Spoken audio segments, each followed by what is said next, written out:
মই একো নাখাই 11 বজাৰ পৰা ৰৈ আছোঁ ভাইটিৰ অপেক্ষাত।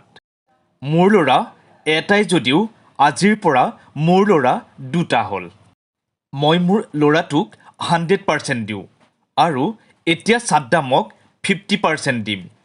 শিক্ষাই কাক ক'ত লৈ যাব কোনেও ক'ব নোৱাৰে।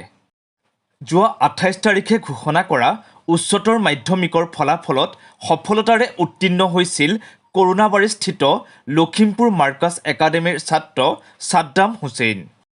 একেবাৰে দৰিদ্ৰ পৰিয়ালত জন্মগ্ৰহণ কৰা ছাদ্দামে 88.4% নম্বৰ লাভ কৰি গৌৰৱ কঢ়িয়াই আনিবলৈ সক্ষম হৈছিল। লখিমপুৰ জিলাৰ ভিতৰুৱা এখন গাঁও হৰিপুৰত একেবাৰে সাধাৰণভাৱে দুখ কষ্টৰ মাজেৰে ডাঙৰ দীঘল হৈছিল ছাদ্দাম হুছেইন। দিন হাজিৰা আৰু মাছ বিক্ৰী কৰি পৰিয়াল পোহপাত দিছিল ছাদ্দামৰ পিতৃয়ে। কিন্তু কেতিয়াও হাৰ মনা নাছিল ছাদ্দামে।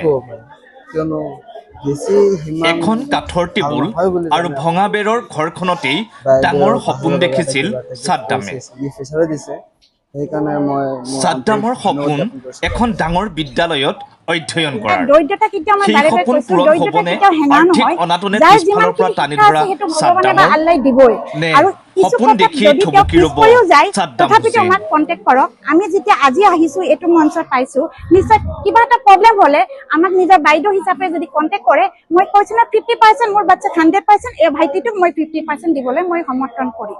কাৰণ শিক্ষাই কেতিয়াও কাকো ক'ত লৈ যাব কোনেও নাজানে আৰু দৰিদ্ৰতা কেৱল এটা হেঙা, ইয়াক আমি আগুৱাই যাবই লাগিব।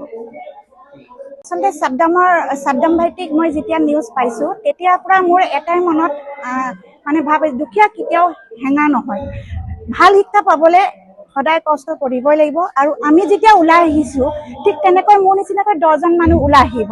সেইবাবে মই মাৰ্কাছ একাডেমীৰ লগত কণ্টেক্ট কৰি মই ছাদ্দাম ভাইটিৰ বাবে 5000 এটা মই নিজৰ মনৰ খুচি মনেৰে ভাইটিক কিবা এটা হেল্প পাব বুলি মই আৰ্থিক দিব বিচাৰিছোঁ।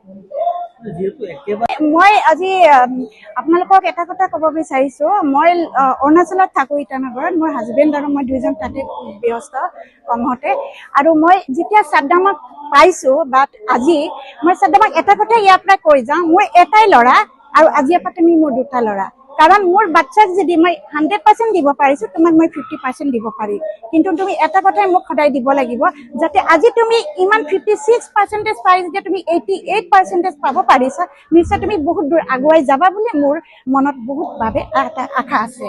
আৰু সেইবাবে মই আজি 11টা বজাতে আহি মই এতিয়ালৈকে এগিলাচ পানী খোৱা নাই, তথাপি সেই ভাইটি অপেক্ষাত মই মঞ্চখন পাম বুলি আৰু ভাইটিও আগুৱাই যাওক আৰু ময়ো যাতে মোকো চিনি পাওঁ যে মোৰ ষ্টুডেণ্ট মাৰ্কাছ একাডেমীৰ পৰা এটা ভাল ৰিজাল্ট লৈ ভৱিষ্যতে এজন ভাল নাগৰিক হোৱাৰ সপোন আছে। আসসালামু আলাইকুম, নমস্কাৰ। মোৰ নাম ছাদ্দাম হুছেইন আৰু মই হৰিপুৰ গাঁৱত থাকোঁ।